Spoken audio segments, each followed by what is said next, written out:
streams up. We stream to 7 different locations, so those are almost all online at this point. So I've just got to click a few more buttons to make sure that we're everywhere.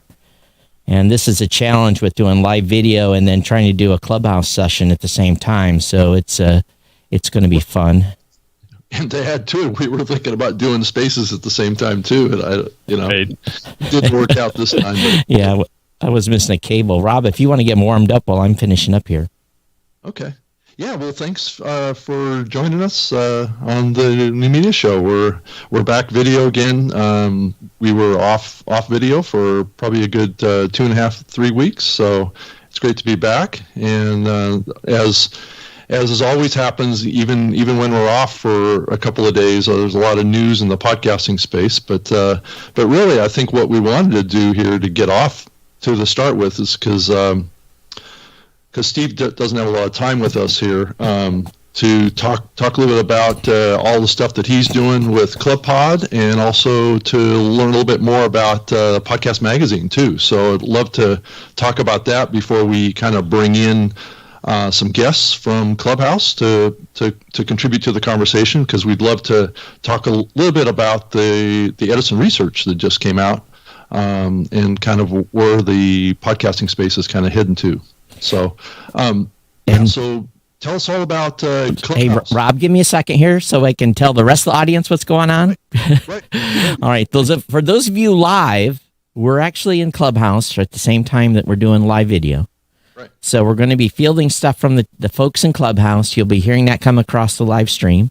And at the same time, we're simulcast everyone else. So those of you that are on Clubhouse, if you want to subscribe to this actual podcast, and this is being recorded today, just as a reminder, so you can go over to newmediashow.com, and that's where you can follow or subscribe the podcast over there. But anyway, everything is up and running, and we're good. And Rob, go ahead and continue. And you are just a little quiet on my end now, Rob, just to let you know. Okay. He's not talking actually right now. I'll speak up a little bit. I know it's been a long time since we've done this live, so our volume takes a little time for us to get our volumes up and going. But Steve, let's talk a little bit about what you're doing with ClubPod. What's happening there? What do you see happening with your community? I know you built quite a large community over there, but then later here in the next couple of minutes, I'd love to talk about your podcast magazine too. Yeah, I appreciate that. So we jumped on the Clubhouse bandwagon. I don't want to say pretty early, because there's been people who have been on much longer than we have. But in the scheme of things, we're kind of in the OG world, because we jumped on in December. And so I think it was December 14th, actually. This may actually, I'm coming up on my December to January, almost my 3-month anniversary here. And I told my wife straight out of the gate, I was like, look, you got to give me 6 months. If you give me 6 months to just kind of move things forward on this platform, I think it'll pay dividends for a long time to come. So fortunately, she's been pretty patient, but I also started clubbing on here on Clubhouse, because, there's a lot of us that have a problem. I think I may be one of them. But man, I just really love what's going on here in the world of social audio, and within a matter of around 2 weeks or so after I launched on the personal front, we applied for a club, and fortunately I had been connected to Stephanie Safa Simon, who I think is the head of community over at Clubhouse. Somehow I came across her and just basically got in her ear about launching ClubPod, and she's like, yeah, here's what you got to do and how you do it. I don't know if she walked it through or what. But I know we were fairly early in terms of the clubs. I think maybe one of the first 200 or 300 clubs, and we just said, you know what, let's do what we do best and focus on what we love the most, which is podcasting. And we said, let's start a podcast specific club, and I really wanted to have a club that would show up really clearly in terms of the name when people looked at it at the bottom of other people's profiles, and so ClubPod made the most sense, and now we're sitting at around 47,000 members and followers, I think, in the last, whatever it is now, 2.5 months. Mm-hmm. Yeah, that's impressive to build that kind of a community that fast. I know I got involved in Clubhouse in early December, was brought in to an event, and there was like 400 people in this room, and I'm like going, what did I just walk into? So it was quite an eye-opening experience coming into it too. So I think we both maybe started getting involved in almost the same time, it sounds like, but But anyway, so how has that kind of meshed with your podcast magazine? Are you kind of bringing these worlds together, more and more? Yeah, so it's interesting, right? Because one really does feed the other, and very, very circular if you kind of follow the path here, right? I mean, if you think about Podcast Magazine, and we obviously have the chance to not only sit down with people that, folks know already, like the, I don't want to drop all the names here, but, like the Dave Ramseys and Katie Courics and Adam Carolla's of the world, but also to be able to really introduce people to shows that the world hasn't heard from a million times, and definitely should be listening to, right? So we have a lot of those folks who, they come in and they share, of course, their features, and that's awesome, and we love when they do that. And that drives people to the magazine. And from the magazine, we drive people to Clubhouse. And from Clubhouse, we drive people to our podcast. And from our podcast, we drive people into our products and programs. And so, it's all becomes very, very circular. And it's really just, I think the bottom line here, and both, you and Todd can appreciate this, Rob, is it's really just about being omnipresent as much as you can and as painless a way as you possibly can. And now that we record all of our podcast episodes live here on Clubhouse, and then release those as episodes of Reinvention Radio, it just becomes that much more symbiotic, right? The synergies that exist between the different platforms is so very evident. And a lot of people thought, hey, Clubhouse is going to kill podcasting. We actually have found it to be quite the opposite. So one thing I do want to mention to everyone today, if you actually want to see our ugly mugs, you can actually do that at newmediashow.com/live. So if you're near your computer, you can actually see this as well as hear it. So it's just kind of an interesting dynamic.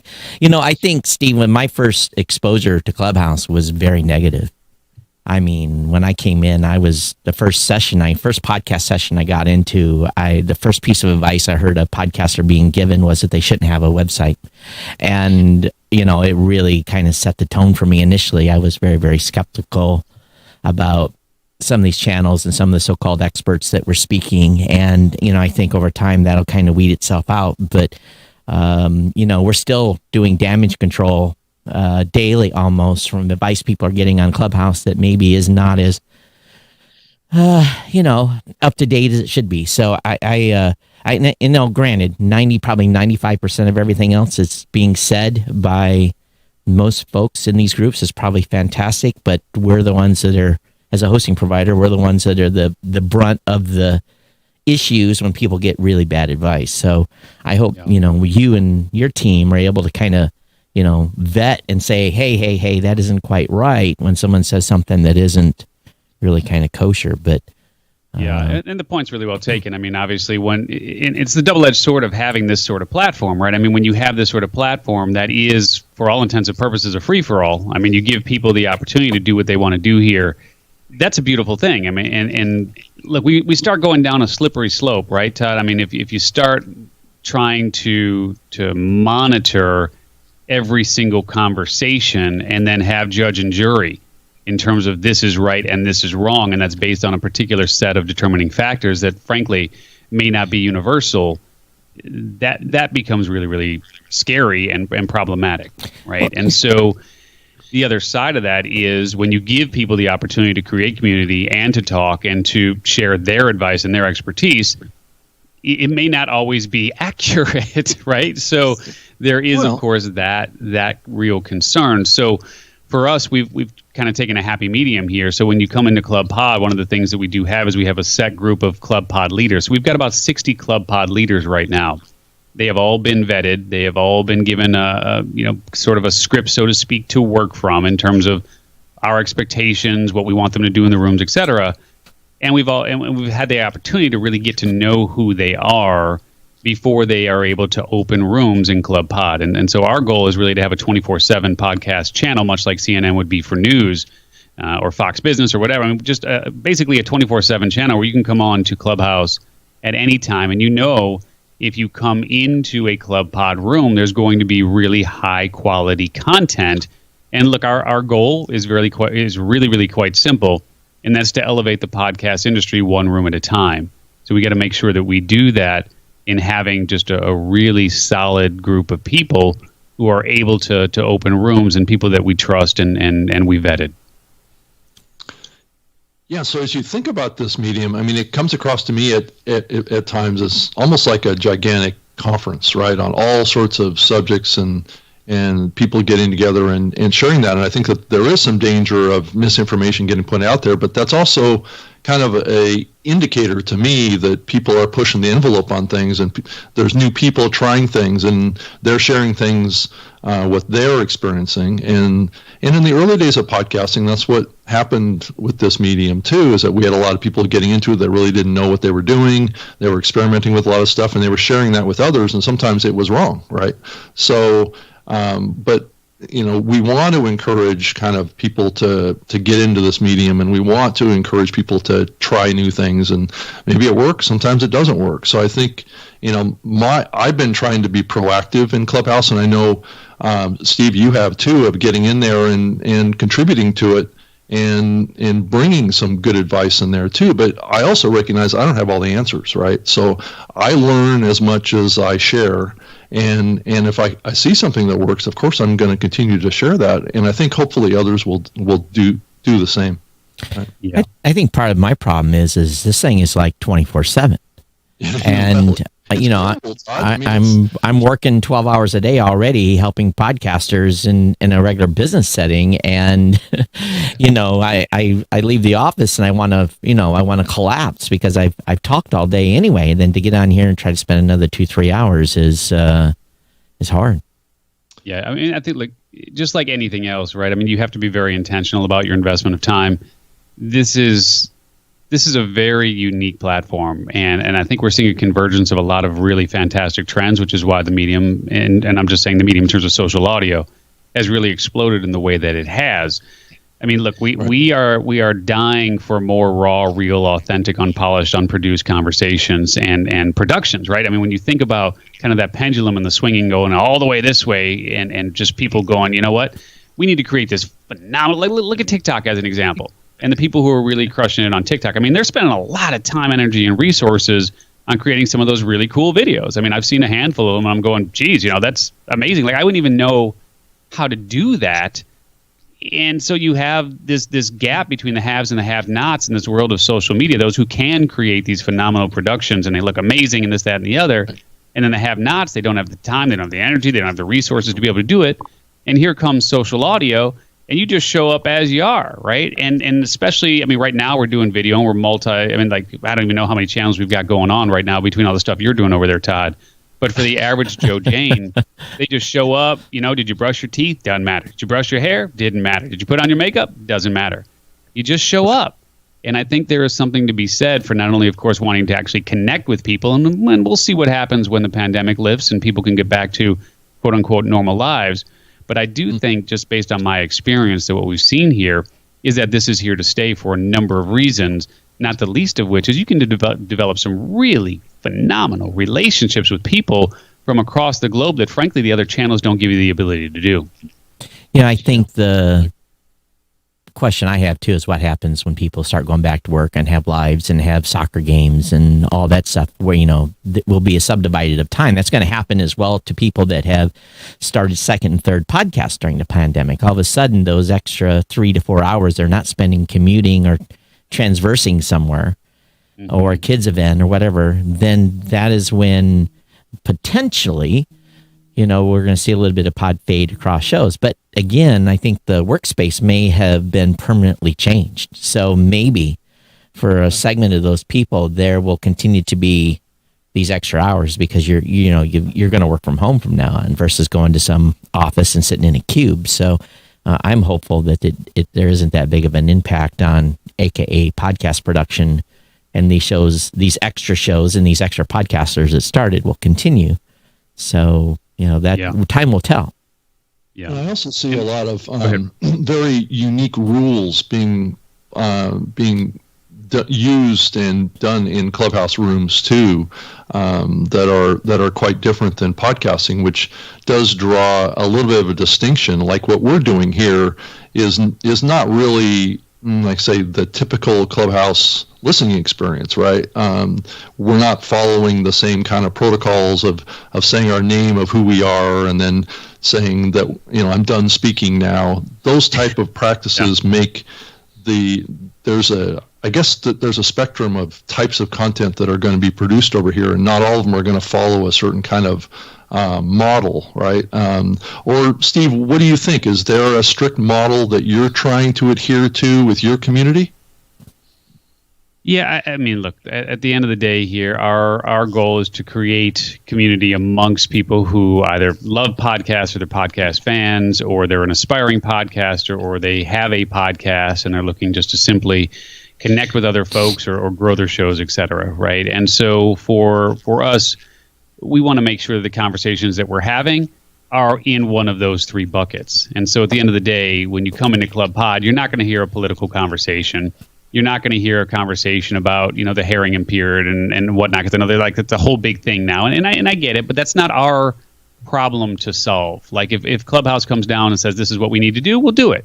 But at the same token, we just want to make sure that our conversations are really high level quality conversations that further the efforts of the podcast industry as a whole. Right. And so, yeah, I mean, if there's protocols that we need to follow, if there's things that we need to do, if there's, certain, things that we need to adapt in order to accommodate the growth of the medium and the people that come onto it, I mean, we'll certainly do that. But there's plenty of folks having those sort of conversations. And that's the beautiful thing about having this platform is you have people from all over the planet who can open a room at any time, and the interests are as diverse as the people on it. So what happens when this opens up to everybody and everyone can create a group and you have 500 podcasting rooms and you have 20 million people versus whatever the number is now, or 30 or 40, there's going to be some significant dilution. So are we going to see 500 rooms of nobody hanging out in? Is it dilution or expansion, right? Because, again, I would argue, Todd, that it would actually be expansion. Because as we open it up to Android, you can look at the numbers that are here now. They're pretty minuscule when you compare what's going on Clubhouse to what's going on Facebook. Like, you can't, the numbers aren't even in the set. Like, which checking account would you rather have? 2 billion or 10 million? Well, I know. What I'm really getting at here is there probably will be some room. How do we want to call it? I think there may be I think people have a harder time finding quality stuff. But again, established rooms like yours is probably going to race to, the cream will race to the top.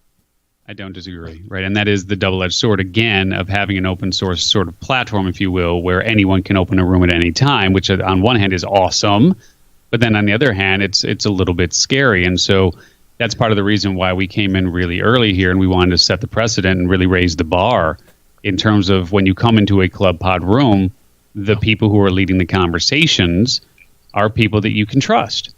And so when more people come on, and as they, again, you're going to see that, there'll be a lot of rooms talking about podcasting. We wanted to establish our position early and often. And the reality is, while there may be more rooms that are going on and more discussions that are going on as the platform continues to expand, I believe that over the course of time, people will come back to Club Pod when they experience a lot of those conversations that just don't kind of meet their expectations. That said, go ahead, trust, right? So your mantra and your mission really is to build trust, and I think that's the big thing that's missing out there, and that's what podcasting is so strong at, is building trusted relationships. So if you can maintain that, I think you're going to have a strong presence on all these platforms. And I do wonder about the race that's going on right now, quite frankly, in social audio between Twitter, Mark Cuban's project that's coming.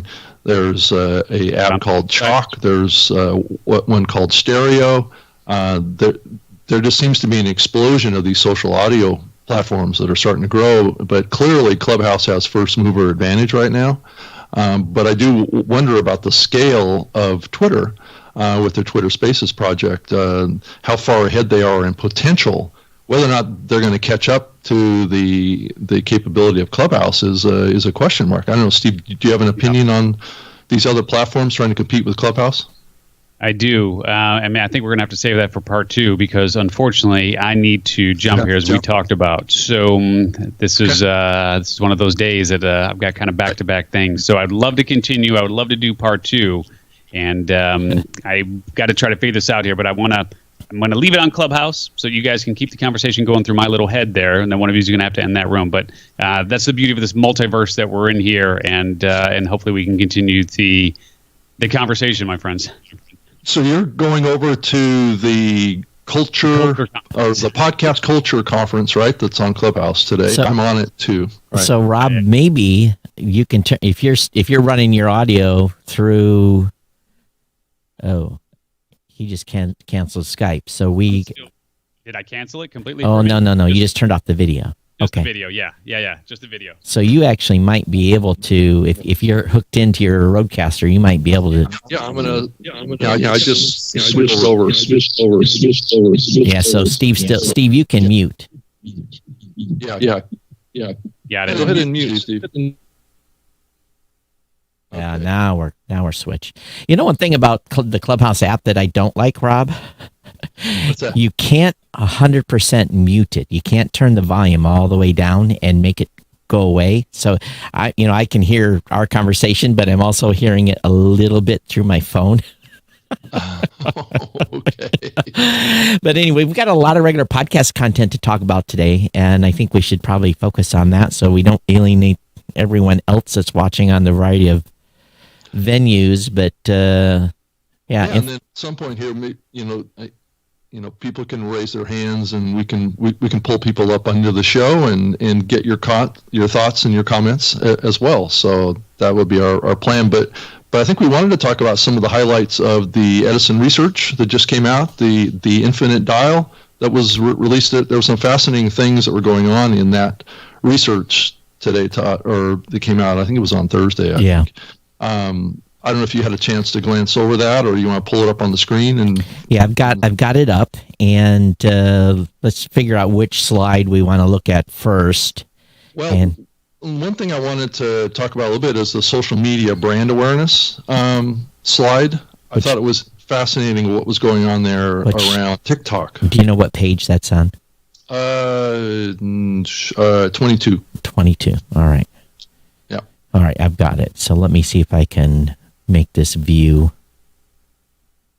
Okay, full screen. What Todd's doing is we're pulling up the slide deck from the Infinite Dial research. Sorry, on Clubhouse you can't see this, but we will be as descriptive as we can about what we see here. Yeah, go ahead, Rob.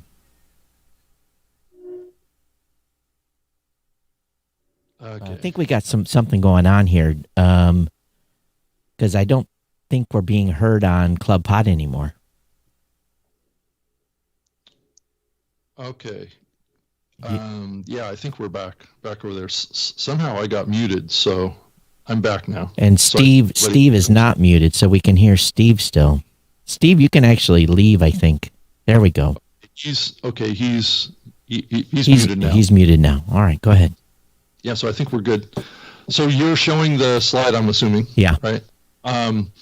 So what we're seeing is TikTok is showing the strongest growth in social media, which I thought was very, very interesting. I'm hearing a lot of conversations in the medium right now about the potential impacts of TikTok on podcasting. People kind of treating TikTok as a little bit like a headliner platform for promoting their podcasts. So it's interesting that it's grown just exponentially. It's grown from 64% of the market to 86% of the percentage of U.S. population on the awareness side. So there's a huge growth there. It was really, really the largest growth area. And then Parler, which is another app that's been under a lot of controversy, showed a huge growth too. And I know that podcasts have been consumed on Parler for a long time as well. So it's an interesting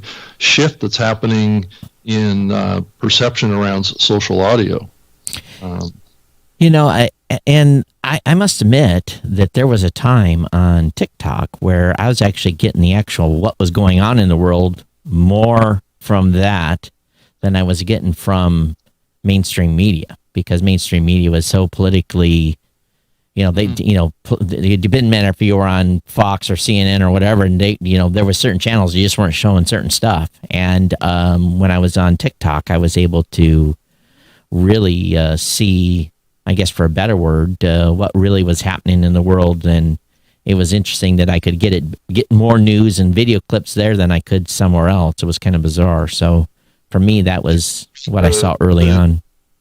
The usage side, it's exponentially, it's more than doubled in its usage. So the reason I raise this is that it may be an opportunity for podcasters to get more visibility to their content. Maybe they can share a clip from their stuff, not unlike what the Headliner platform is doing.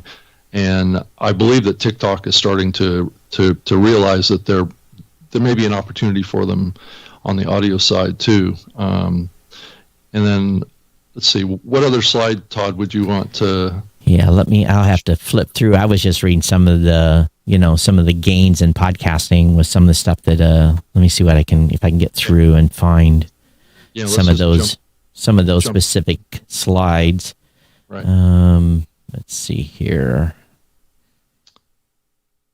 I should have had these pre-prepped. Yeah. So on the podcasting side, one of the slides that was of interest to me is, we've seen, go back to 2006 where 22% had familiar with podcasting, and in 2020, 75% did. Now we're up to 78%. So, we're making gains. We went from 70 to 75 between 19 and 20 and 75 to 78, 2021.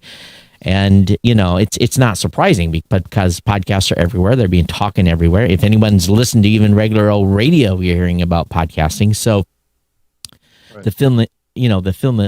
I guess familiar with podcasting is a good jump. And at the same point, not as big gains in podcast listening, because I would have thought we'd have seen a bigger jump this year because of the pandemic, but we're at 57% that have ever listened to podcasts, or 162 million folks in the United States, as compared to 55% last year. So a little bit of a jump. I was hoping that number would actually be better.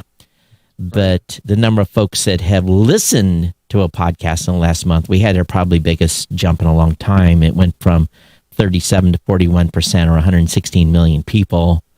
Or have listened to a podcast in the last month. So that's when we approach 50% on that, that'll be big, but still these numbers dwarf in comparison to someone that's listened to the radio in the last month. So, I think that, we've got a ways to go there in penetration of having people listening. And the only way this is really going to grow is podcasters just keep promoting and keep advocating, keep talking about this and keep talking about their shows and keep talking about, doing the social promotion and, doing everything we can to get people to, and helping people, sometimes taking their phone. I do that now all the time. Someone says, "Oh, you got a podcast?" I'm like, "Yeah, what kind of a phone you've got?" And I'll grab the phone and I will subscribe or follow them to, whatever show I feel appropriate for them to listen to me or you. Mm-hmm. Yeah, I think that the growth is fascinating because, coming out of the pandemic, we saw some declines, but it appears that we've just charged back up the hill again and started to make some serious climbs. I think early on, there was a lot of people that were worried that maybe podcasting wasn't going to continue to grow as fast with the changes in the society and people not commuting as much. But obviously things have gone back to, more normal, I guess. I wouldn't say that there's been any declines in any front, and I think that the percentage of the monthly podcast listening by gender is actually continued to climb as well. Men have it's increased 4% on with men, and it's increased 3% by women. So we're still going up as far as a percentage of the penetration of monthly podcast listening on the gender side too, Todd. I'm just surprised the ladies haven't gained on that number more. I would, with true crime being such a huge genre for the ladies that are listening, it seems it's really dominated by women, and we definitely have more women creating new podcasts today than men, across all geo demo, the whole 9 yards. Women of color, we've got, they are, there's more women starting shows than men. So, maybe that's why, I don't know. I would have thought that number would gain a little quicker here based upon at least what I see coming in for new, when I look at new customers, and, we don't ask if they're a man or a woman, or, and we just, you can tell by a name sometimes, but we look at the type of content. We know that the women are outpacing the guys. So, but it's good to see we're at least at 39% have listened to a podcast in the last month that were women, and 43% were men. And, considering that this was in the early days, this is super geeky, guy dominated. There wasn't a lot of ladies listening. We've come a long ways. Yeah, and on the age breakdowns of podcast listeners right now, we're growing at the tails. The 12 to 34 age range increased 7% from 2020 to 2021, and then so the younger end of the spectrum is growing the fastest, is what it looks like, and the older end of the spectrum, the 55 plus, is growing the second fastest. And as you think about it, baby boomers are moving through, right, coming through that age demo in a huge way, and I think we're going to see huge growth in podcast listening in the 55 plus range, and it's happening. And in a decline in the 35 to 54 range is what we saw too. It dropped 1%, and I think has a lot to do with the fact that age demo is not as big as the baby boomers. But what's fascinating is the amount of young people that are adopting podcasting as a medium for them, and I think it's been primarily driven by Spotify's entry into the podcasting market. And then also content that caters to younger people have really grown, and the diversity of the content in the podcast medium has grown as well. But if you also think too, Rob, about that age bracket, that 35 to 54 age bracket, when we started podcasting 16 years ago, it was 30 to 45, 30 to 50. Right. So all that group that were listening to podcasts in the beginning are still listening, and now they're moving into that 55 plus. So that's, that number jumping 4% for that 55 plus is not at all surprising to me. But if you really think about the remarkable increase in this 12 to 34 bracket, it wasn't that long ago where 18 and younger, or 18 and like the 18 to 25 bracket was pretty thin. So we have made huge headways. And you look at that 12 to 34 bracket jumping 7% to 56%. Oh. That, if you'd asked me, and of course, we've got the luxury of having been in the space since the beginning and seen things. If you'd asked me 10 years ago, if 56% of 12 to 34 were listening to podcasts, I would think I'd have fell out of my seat. Yeah, right. Because they just weren't there then, but they are now. So Spotify and the other platforms that tend to attract, my kids listen. That's what are they tuned into? Pandora, Spotify. They're not listening to, they're listening to podcasts that way. They're not listening via the Apple Podcast app. The other thing too, that the gender of monthly podcast listeners via the whole U.S. population crossed over 49% women, 48% men, Todd. So we did kind of cross over where women look at the global, or not the global, but the U.S. population base, 12 not plus. just podcast listeners. Oh, I got you. Yeah, it's women have crossed over that line. So 48 men, 49% women, and 2% that non-binary, or other. So, And then the monthly podcast consumer 12 plus, men 51, women 46, non-binary, other 3%. So, Yep. Well, I think it trends with what I'm seeing. So it's interesting to think about this slide in itself. Right. So let's see what's another. And then they have the age breakdown. If they look at age of monthly podcast listener, and you seeing basically, I think, the same data almost being regurgitated by bands. And 2011, 12 to 34, 46%.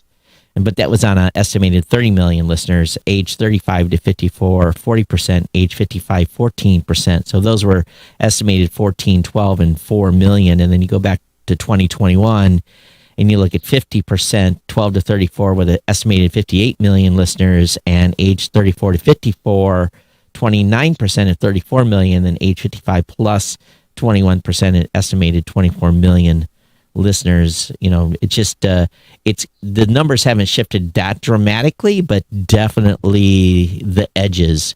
What's getting squeezed is that 35 to 54 group. Yeah. So there's an opportunity there for someone that is, wanting to grow that segment.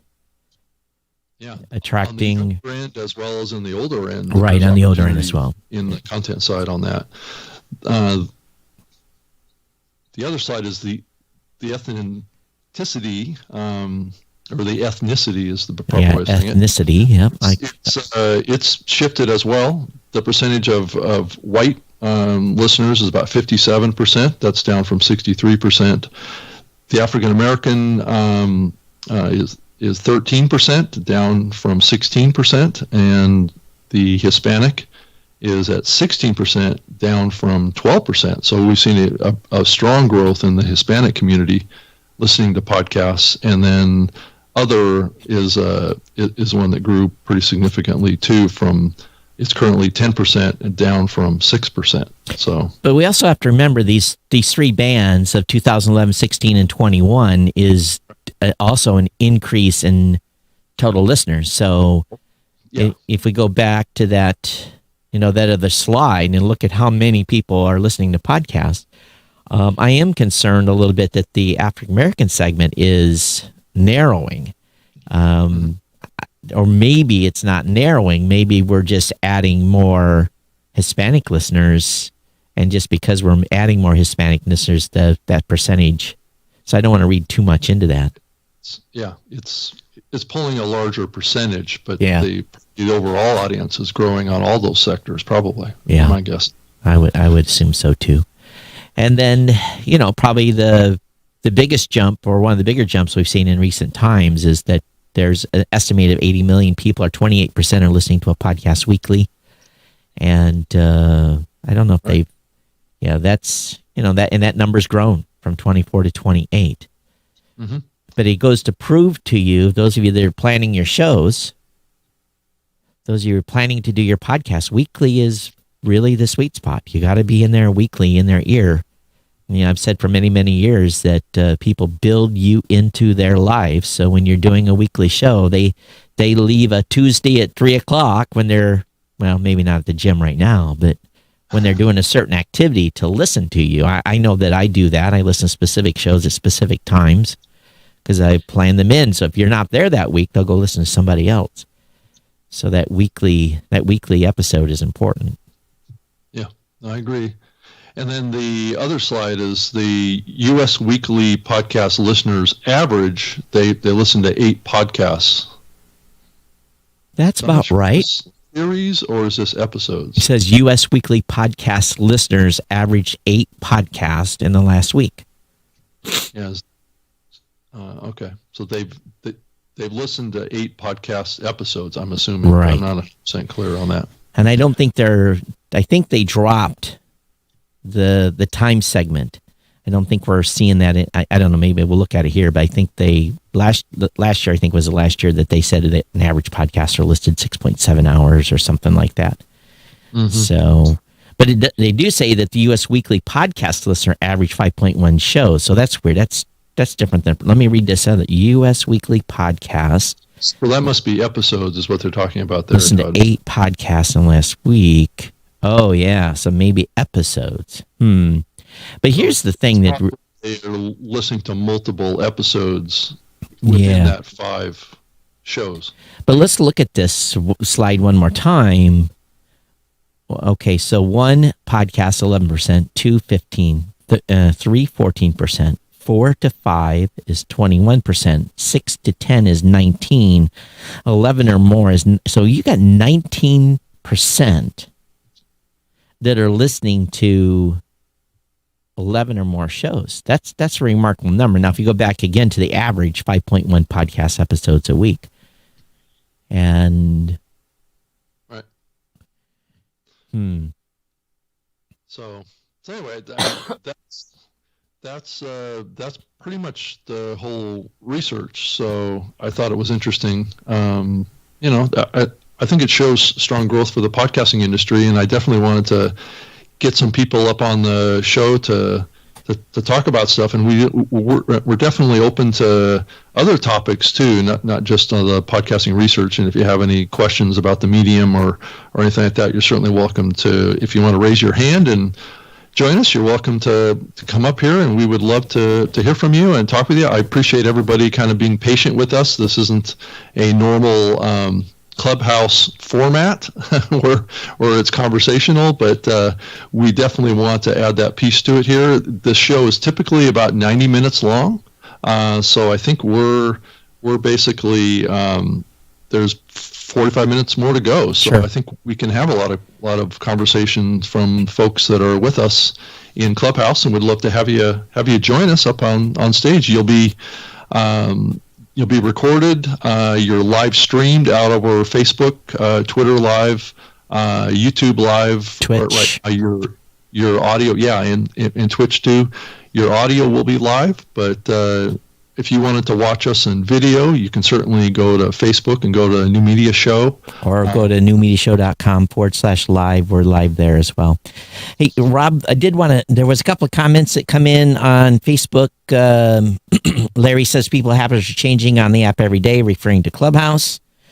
David says, back to the studio. Good to see you guys. Rick says competition is good. Harold says, good morning. Cool study. So, that's just so everybody knows, that's the Edison Research Infinite Dial 2021 that everyone can go and actually download and read. And if you're a podcaster, this is kind of like the annual state of podcasting type of report that we all look forward to. But Rob, if you want to invite someone upon the Clubhouse stage, go ahead. Yeah. Let's see here. I'm going to invite Ever to join us if he can. That would be great. Ever Gonzalez, who's so hopefully you can join us, Ever. And trying to think here, who else can invite Wendy up on stage if you would like to join us. It's up to you guys. Don't be shy. We're not, we're not going to bite. So it's been fun, Todd, to come back and do the video again and get this going on that side again, Yep. too. I know that we've been kind of missing from the community on that side from the folks that follow this show every week. And I can't believe that people in Clubhouse are shy right now. Please So join us. Wendy jumped up. Oh, she did. Awesome. There she is. Wendy, thank you so much for stepping up. Hey, Rob, I can't hear her on this side. You got to turn her up on the Roadcaster, I think. I don't know why we can't hear her. She should be able to be heard. I hear her on the phone, but I don't hear her through your system. Okay. Let me plug in. Okay. You should be able to be heard. I can't hear her at all. Huh. I'm not doing anything different. So the system isn't working. Yeah, you must be broke because I can hear you. I'm assuming they can hear us. Yeah. I don't know. I don't know why. Yeah, she Okay. just jumped down. Yeah. Okay. So I'm hoping everybody can hear us. I don't know why. Yeah, Wendy, I can hear you through the phone, but it's not making it through Rob's Roadcaster. So I can't even hear her. I don't know why. yeah, like I said, I'm I can't mute my phone completely, so I can hear her coming through the phone. Oh, yeah. Huh. Oh, shoot. That's unfortunate. Yeah, so that's weird that they can hear us and you can't hear them. Make sure your level coming in is turned up on your. It is. It's on its normal setting. Oh, that's bizarre. And I've been unplugging and plugging back in again. All right. Well, I apologize. I don't think we're going to be able to bring anybody up then. Yeah. That's weird. I wonder why it's not working. It's one of those things that the tech is never perfect, and the iPhone, I notice from time to time, has the wants to disconnect, and yeah, I mean, it's worked in the past. I don't know why it's not working now. I think everybody can hear me talk. I just can't hear Wendy. So, yeah. Okay. Well, I'm sorry, Wendy, that it's not working. Yeah, so something with your TRRS is not TRRSing, Rob. And this is one time I can say that it's your fault, not mine. That's a rare situation, Todd. Being that I run 90% of the people say, Rob, are you connected via Bluetooth or using a TRRS cable to the RCP? That's what we'd suggest. We got tech support going on here in the show. So that was my problem was I have TRS cables, but they're all male to female. I don't have any male. Yeah. So I had to order a male cable. So otherwise, that's the reason I couldn't run Twitter Spaces this morning is I've got every connection except for a TRS to TRS that's male. I wonder if it has anything to do with Skype or anything. Well, you're running Skype on your computer. You're not running Skype on your Rodecaster. Yeah, but the audio is routing through Skype. But it still should. It shouldn't be an issue. It should be you can run Skype and a cell phone call at the same time on the Rodecaster. Yeah. You're not limited to one channel. Right. I don't know what else to do. Yeah. It's all turned on properly. Well, I guess we'll just keep our show, I guess. All right. Time. Well, I'm sorry for everyone not being able to ask questions. If you want to come over to, here's how you can contribute if you want. We'll do it the opposite way. You can go over to newmediashow.com/live. That'll get you on the YouTube channel. And if you have questions, you can make a comment, and I'll be watching there. We're on Facebook as well. I'm only watching one of the Facebook channels, so if you search for me on Facebook, Todd Cochran, you can watch there as well. We got had a pretty good crowd. People are starting to bounce off now on Facebook since we had our technical difficulties. But so, Rob, what else are you seeing in the news going on since we last chatted? Well, I think that the ongoing conversation about the changes in the Apple platform, I guess over time, you've proven to be correct on this, and there's been some retractions that have come out about the whole automated download capability is still going to be in the Apple Podcast experience. So it's just not going to. I think that there's still a little bit of a debate on whether or not when you upgrade the app and you have a current list of subscriptions, that the settings in those subscriptions will change. I think that's the big question mark right now. I don't know that we have a conclusive answer to that. But I might have given out information that was incorrect on the last show, because I've been told that the default option before, when you subscribe to a podcast in Apple Podcasts, it automatically downloaded the first, I think, 3 episodes or the last 3 episodes. Mm-hmm. And then if you continue to listen to the show, it would continue to download them. And if you stop listening after 3, 4, 5 episodes, it will stop. It still does that. It'll stop downloading the shows automatically.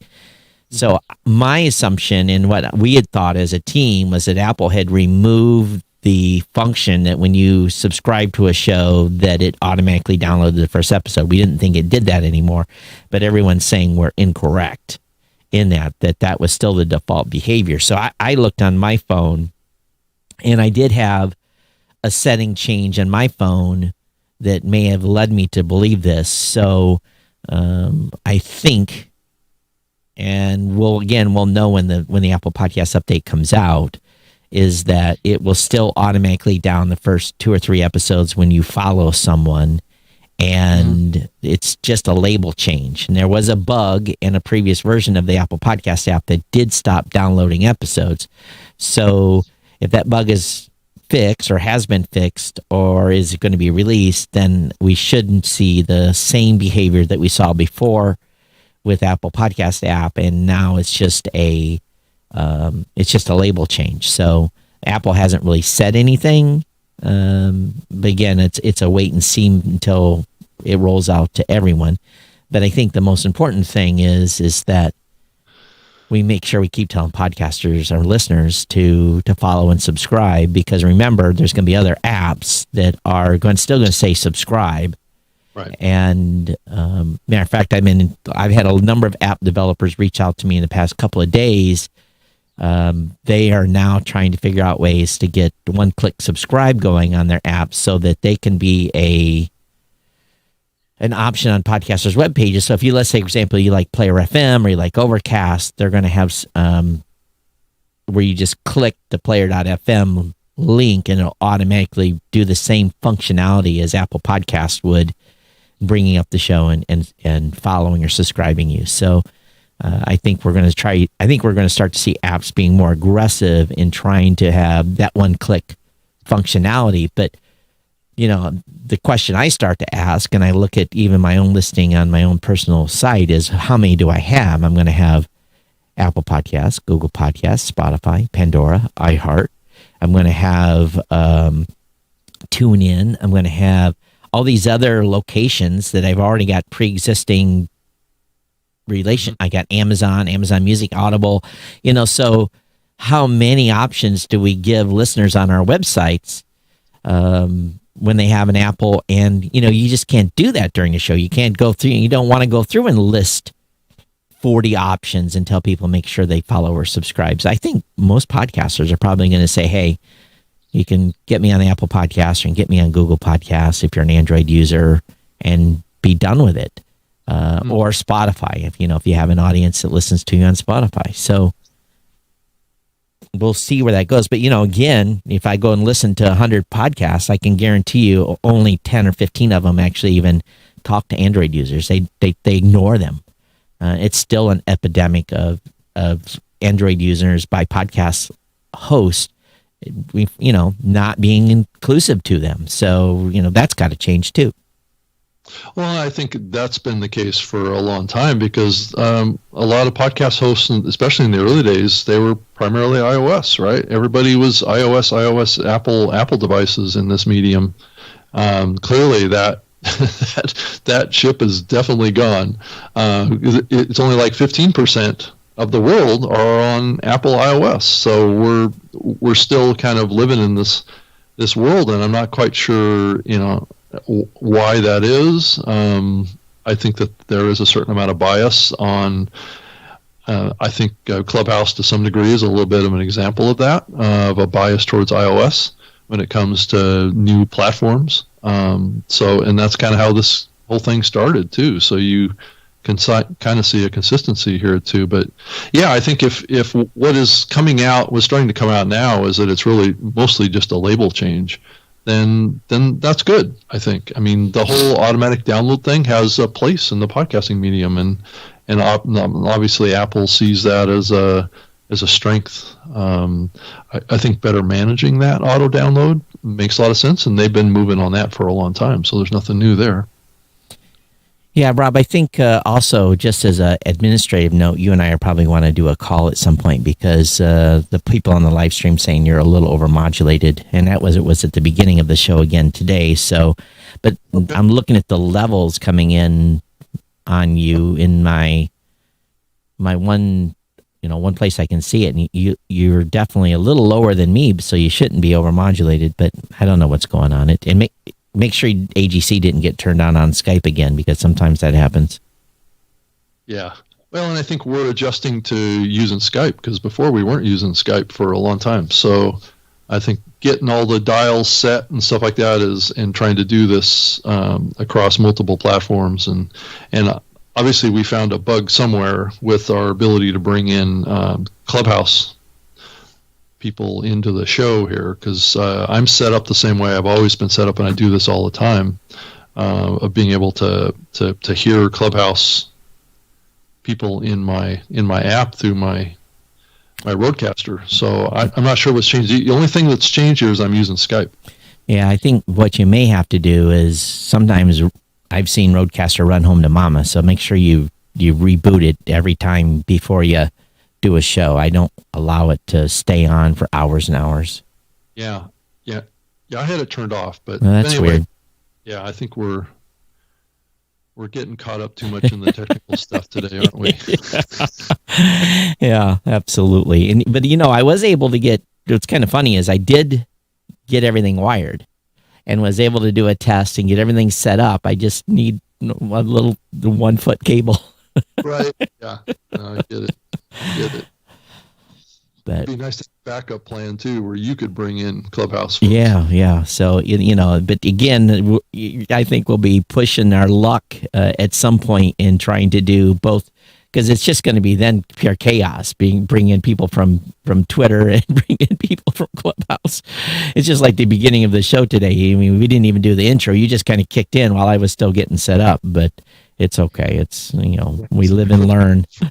Roughness of this, because we're trying to do something new, and this is the first time we've been back live video in weeks now, so things get a little rusty. Yeah. So I've been watching what's come down in regular NEWS news and pod news and a variety of different sources, and the acquisitions seem to continue to be continuing, with people buying stuff up. I think we talked about Anacrom's purchase here on the last episode of this show. By the way, Skype quit recording at 56 minutes on the last show, so we're not trusting Skype Recorder anymore. But here on this platform, I've got 2 backup recordings. But the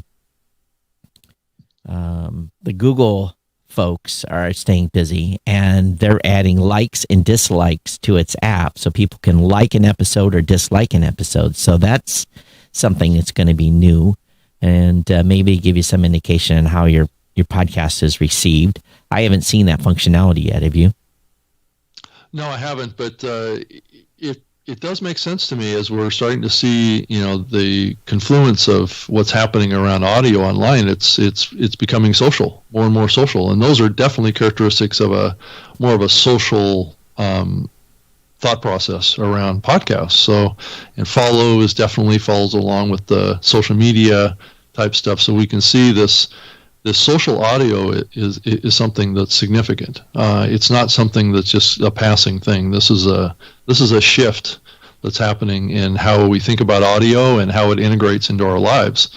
And you think about the changes. Todd, have you seen these new glasses from Amazon?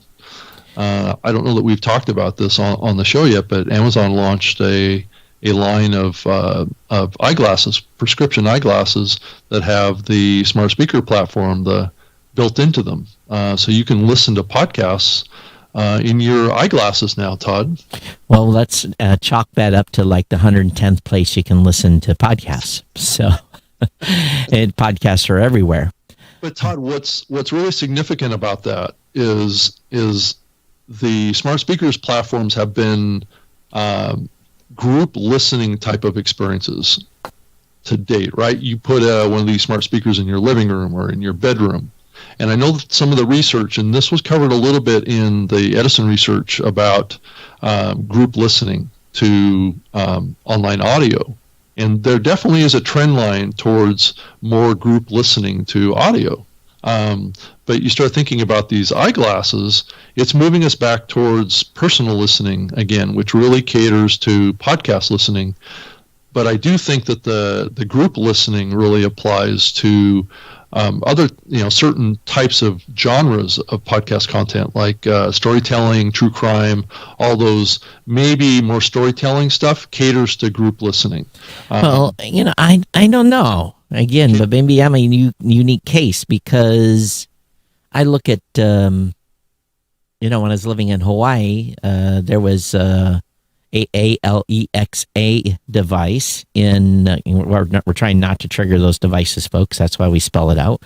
There was one in each of my kids' rooms, and I had one in my office, and there was one in the living room. And often, I might be playing a little music that I prefer in my room, and my daughter would be playing something she preferred. So we'd have, I don't think as a family we were doing much group listening.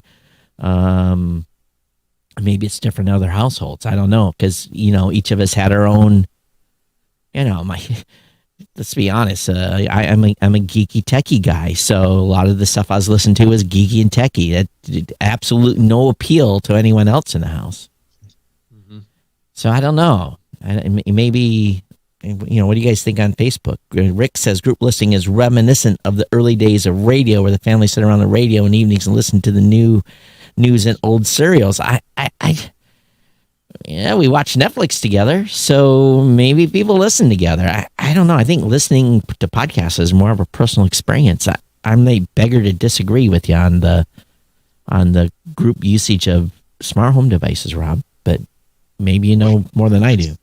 It's covered in the Edison research. They actually talked about the group listening. Listening to audio. Let's say frequency of listening to audio with other people, and it breaks it down. I don't know that it talks specifically about podcasts per se. It just talks about just listening overall. To audio, whether or not it's considered a group listening experience or not. Which page of the research is that? It's page 45. The frequency of listening to audio with other people. So it breaks it out. It looks like their research is coming up showing that 24% of the U.S. population does it frequently. It says with these smart speaker platforms, 27% say sometimes, but it's about 50-50. That's pretty remarkable to me. Well, it's because the vast majority of these, Todd, are installed in living rooms. They're installed in bedrooms.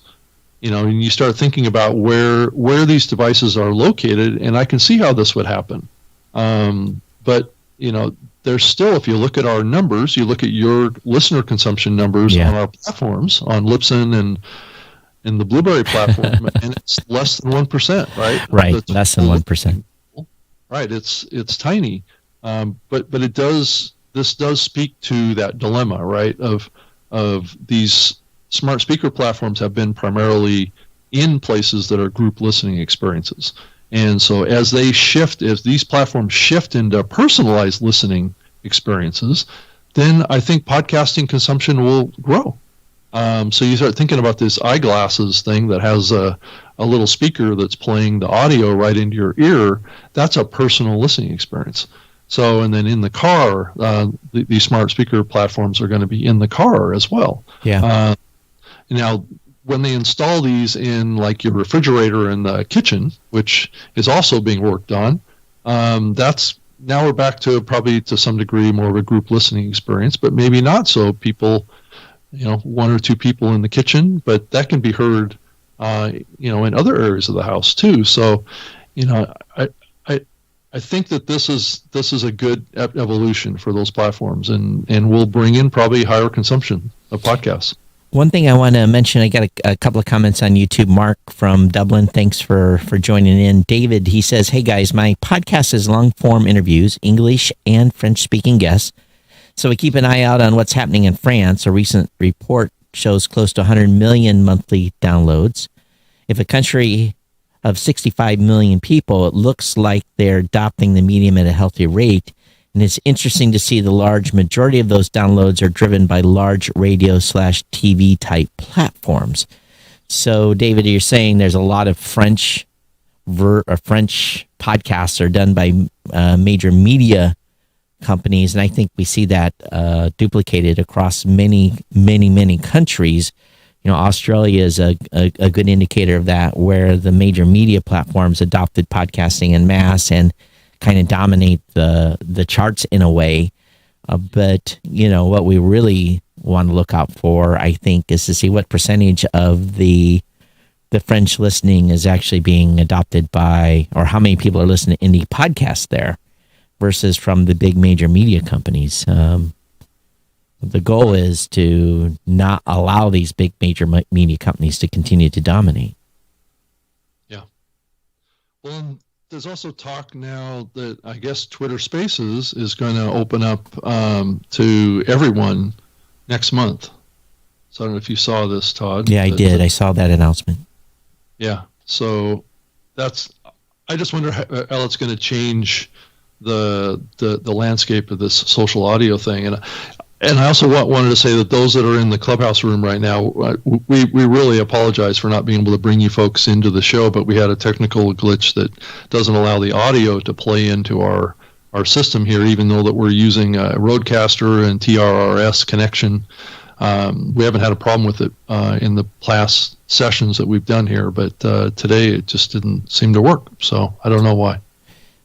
Rick says in chat, he says maybe, and this is in reference to your smart speaker discussion, he says maybe that's what we needed to get back to bring families back together. I think the pandemic has caused families to stay together, probably to the point of exhaustion. With I think it's time for us to separate a little bit more. For a while.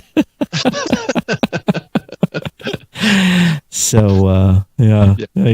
I would say that's probably true to some degree. I think people, I guess it depends on how much you like your family members. Well, if you had a healthy conflict resolution before the pandemic, you probably did okay. But if you didn't, it's probably been a rough go. So there's rumor, I think I saw it, that Acast is thinking about doing an IPO. So Libsyn will have some company in the marketplace. Yeah, I think Libsyn's the only public podcast only company I believe in the space. Yeah, so Acast would be the second. It would be the second. I've always wondered if we should take Blueberry public, but the regulatory reporting requirements requires you have probably an accounting staff that is as big as the rest of the company. So I don't know if I would ever want to take Blueberry public. Yeah, you do have a significant effort around investor relations. I'll just put it to you that way. And another thing is you can't really talk very much about stuff. You have to be, you have to be so careful to not get in trouble with the SEC. So it's not in my nature to talk about stuff. So I'd have to be reeled in. Todd, you're actually pretty good about that. Anyway, I wouldn't say you talk about what's good for the podcasting medium. But if you're a public company, though, you have to be careful in making forward-facing statements and stuff that they're out of the accounting and financial period and all that. So, good luck to Acast on that. And I hope if they have a great IPO, then maybe more of us will look at it. Yeah, well, I think we're getting to a point where a lot of companies should look at it as a potential for their growth and development of their company. It's certainly, the stock market has certainly done quite well, though it's been a little volatile the last few weeks, I must say, but it's definitely, it's a good place to raise money to keep your company going. There's no question. I'm a little concerned about Deezer, some things Deezer doing. They've bypassed the RSS spec. And I'm very concerned whenever someone introduces something that's an API. Right. And let me read this. Deezer's worked with French podcast host Ashua to launch a new energy-efficient podcast API that limits the need to crawl RSS feeds. Energy efficient? Is that what they say? It's energy efficient. Now, let's,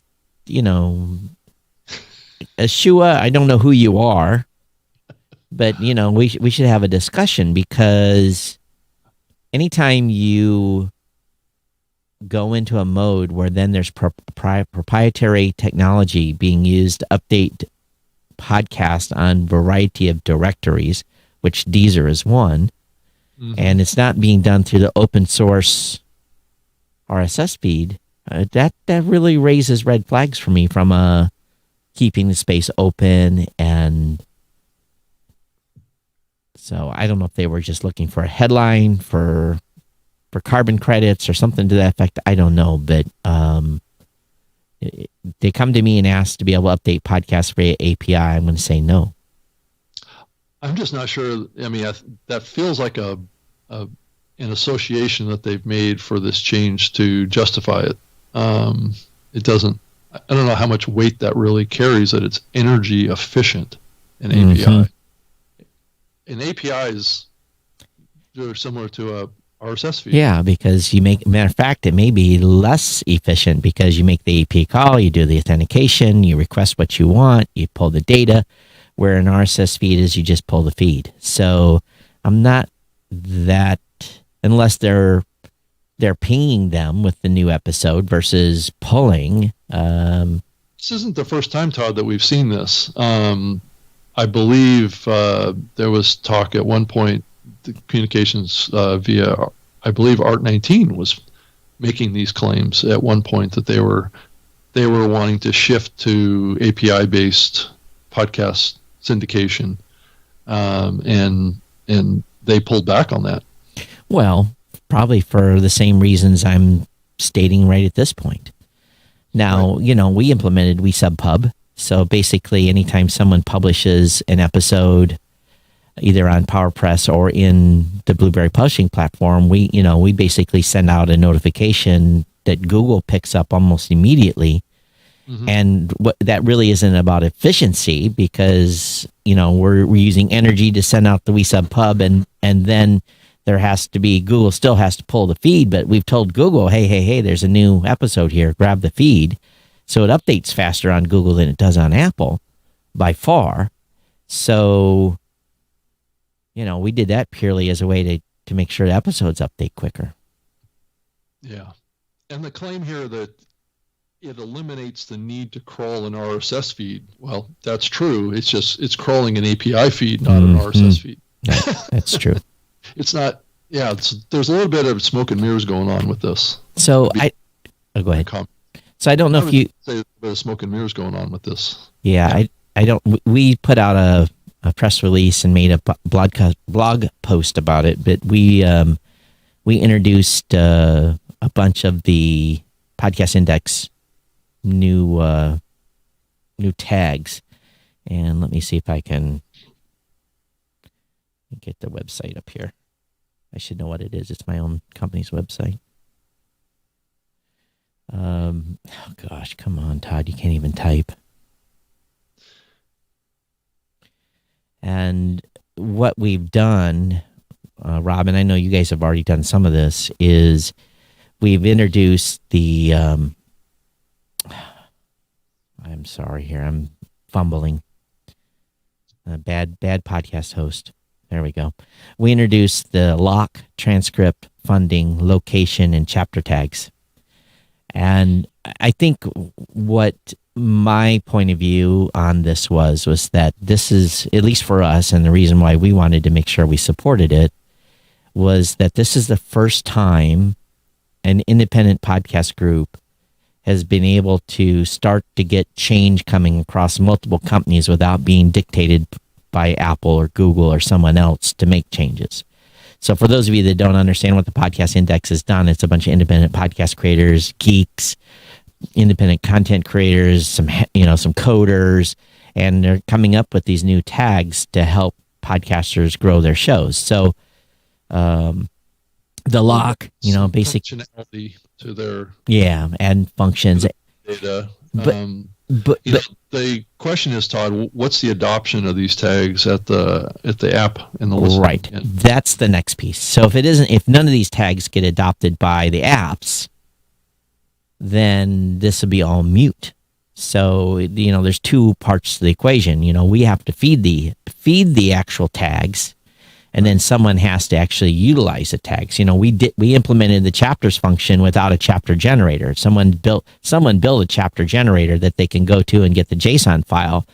But 3% of podcasters are going to build chapter files and attach it to their feed and link to that chapter file so that an app or the few apps that support chapters right now can display that data. Same thing with the location tag. The location tag is, you can add your location similar to Instagram posts and tweets.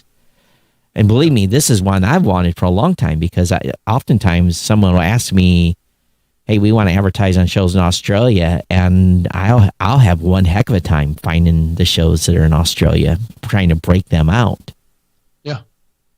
Yeah, I think it makes a lot of sense to have that location tag. I think it's great, especially as we start thinking about the potential of more local podcasts being produced in replacement for radio. I mean, you think about it. Yeah. Radio, that's the realm of radio's dominance, is local. And podcasts just don't have that association right now. So I think it could be a way for podcasting to reach its highest potential, I think. And if you think about the transcript tag, that has to usually be put in after. So it's the same thing. All these tags, when you initially publish your show, you may not have a transcript yet. You may not have a chapters file yet. So then there's going to have to be a mechanism for these apps to be able to say later, oh, there's the transcript's been updated, the chapter's been updated, so that they have this available to them. So I don't know what that means in the total ecosystem, because a lot of us, like this show today, we record it, get done. I can publish it, and I'll get the transcript in a couple of hours from Audioverse. But then I have to go back and upload it and relink it. But it's already been, syndication has already started. So yeah, right. This is the challenge. Yeah, it is, definitely. So spring is around the corner. People are getting vaccinated really fast, Todd. And there's continuing growth and talk about in-person events. So that's definitely sparking a lot of interest right now. I'm shooting for getting to Podfest Orlando in June. What's that? June 10th, I believe. Well, I might have a shot by then. In my county of 200,000, they're only getting 1,200 vaccine vials a week. So, I don't think in Michigan, the rollout has been horrendous. They've failed miserably in this state. Ohio and Indiana are doing great. Michigan is just absolutely, they're still on 60 plus from an immunization standpoint. Yeah, I have access to it. So I'm probably getting it in the next few weeks. So once that's behind us, and I guess the pledge has been May 1st. Yeah, well, good luck. Wes, I know, good luck with that one, but because again, if they can't only get 1,200 vaccine doses into my county in the state of Michigan of 200,000 people, then a week, right. They're not. It'll be 2 years from now. Right.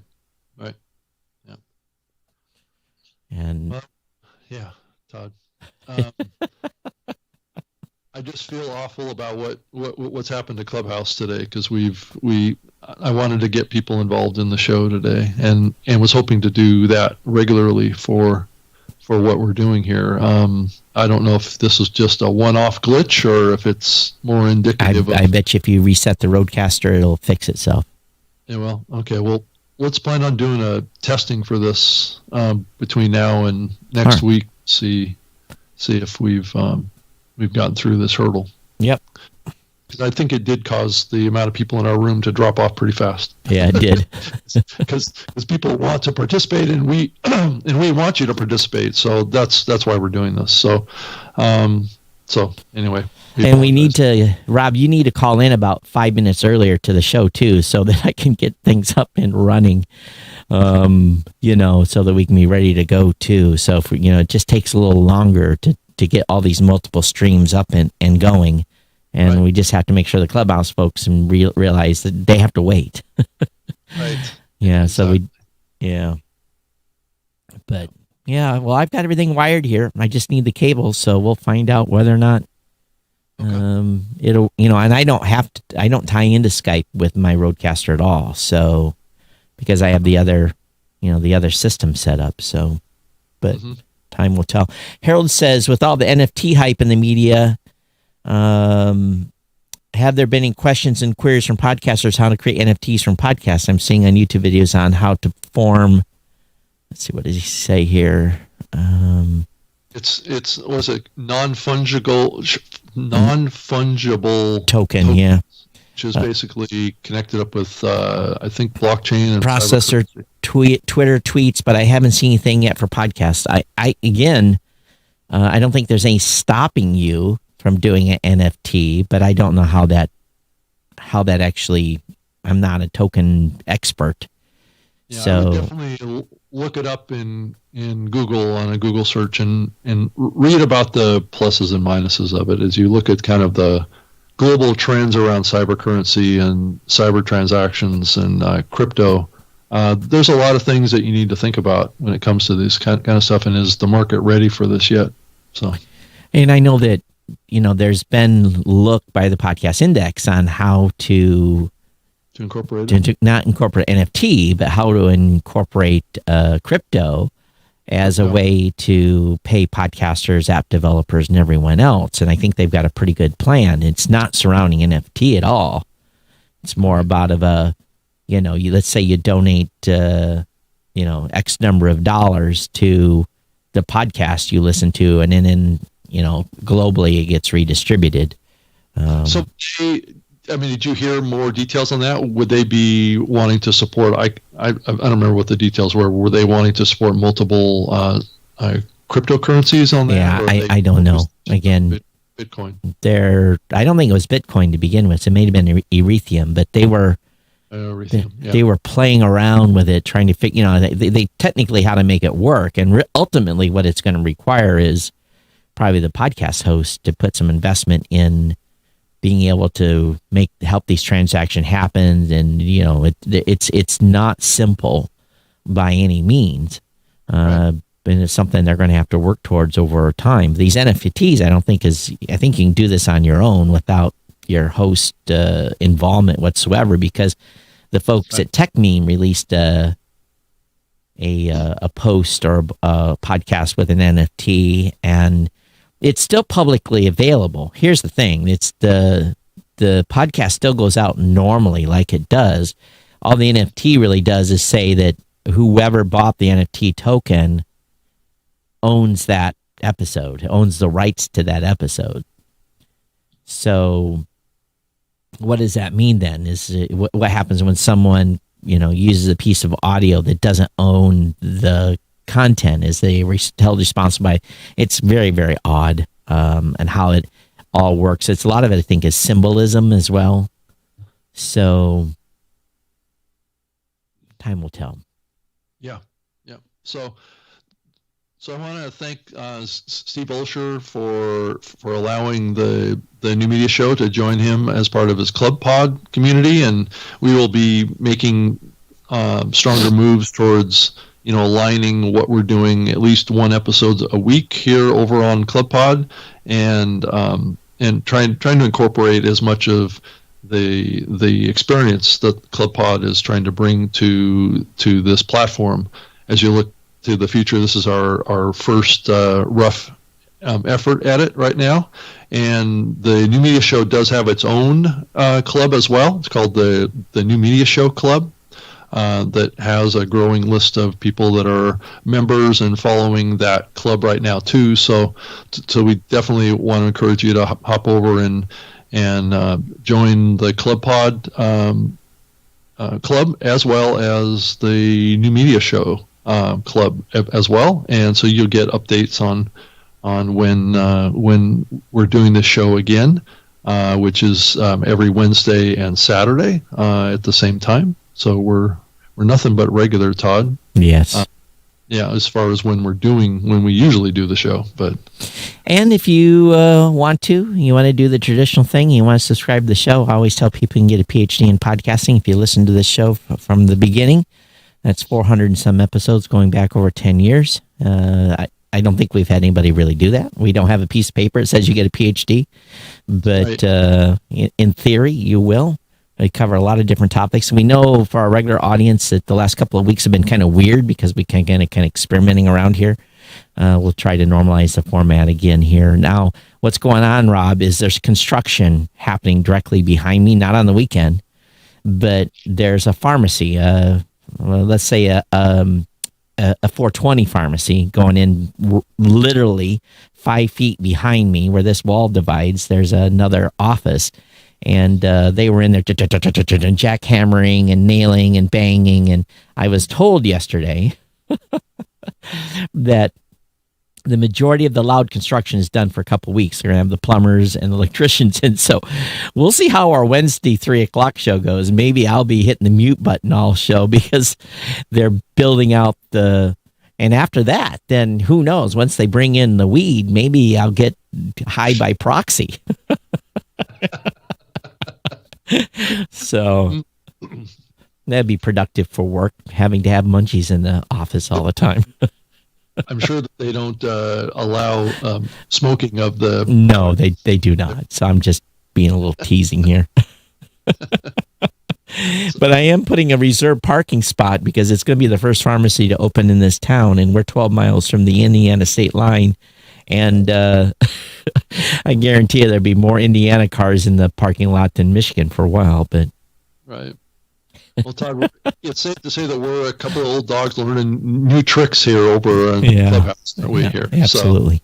So I'm trying to use it as much as I can too, and adopt its culture. So there's a whole culture over here, and that's what also is a little bit challenging, I think, as you think about podcasts that are already doing with the format that they have today too. And I think what happened today was a little bit of an indication of the conflict of format between these two platforms that we've been doing for, podcasting and live, right, as opposed to what's going on in Clubhouse, which is much more conversational. So right. This was a classic example of the clash, I think, between these two platforms. The clash wouldn't have happened if the tech wouldn't have failed us. If the tech had failed us, we'd have brought people up, and then we'd continued the conversation with the people in the room. Or to a Clubhouse type of format. Yeah. But it does cause us to shift our format, Todd, if you think about it. Because I'm spending a lot of times in Clubhouse rooms, and the format is so different than what we do here. And it's an interesting blend that's happening here right now, and I think it's only going to become clearer over time, and we're going to get better at it, and I think it'll work out really good. It feels like the early days of podcasting, Todd. In some ways, it's like we're pushing ourselves, and we're feeling a little uncomfortable. We're feeling a little bit kind of like rushed and not sure what's going to work, what's not going to work. It feels a lot like what podcasting was in the early days. Well, I think we're well adapted to adapt. And again, we don't want to change the format of this show so much that we piss off 15,000 subscribers. So, we have to be careful and at the same point continue to bring the information we normally do. So I think that we'll find a happy medium here to make everyone happy, and maybe those that are not participating in Clubhouse and listening to the show later will start to get a feel of the type of conversations that are happening over here, and maybe it'll encourage them to even try it out. And of course, again, the biggest feedback we've gotten so far is from the Android users because they can't participate. So, Clubhouse has got to get their act together and get an Android app out. Yeah, and that was a big reason why we wanted to be live on Spaces too, was to be able to reach that community, because they are supporting the Android side of things. Right. So that would allow that community to get involved here and to contribute to this conversation too. So we'll work on getting the technical bugs worked out, and hopefully on Wednesday, when we're back doing the show again, we will have the bugs worked out. All right. Sounds good. Everybody, you can reach me, Todd, at blueberry.com. I'm at Geek News on Twitter. And I can be found on Twitter, too, at Rob Greenlee. And you can send me an email if you want, robg@lipson.com. And happy to answer any podcast questions that you have. And And I'm going to be joining on Clubhouse here later the Podcast Culture Conference that's going on. And I think I'm going to be hopping on around 4:00. So there's a session going on in Clubhouse around that. It's basically a podcasting conference that's going on in Clubhouse. So I'm not sure what the difference is really between what normally goes on and what's happening here, but we will find out. This is all an experiment. All right, everybody. Thanks for being here. We'll see you next time here on the New Media Show. And for those of you that have been watching live on YouTube and Facebook or Twitch or Twitter, thanks for being here with us today and hanging out. And of course, I was not prepped, so if I can find the right graphic, there we go. All right, everyone. We'll see you next time here on the show. Take care. Bye-bye. Thank you. Bye.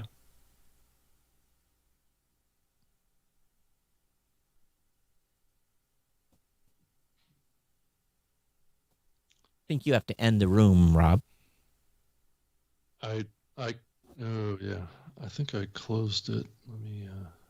Oh yeah, you're right. Oh no, it's gone. All right, good. Wow, that's really disappointing. What happened today? Yeah, try resetting your.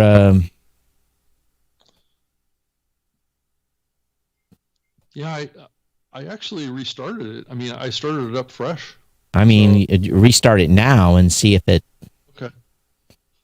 Let me get everything turned off here.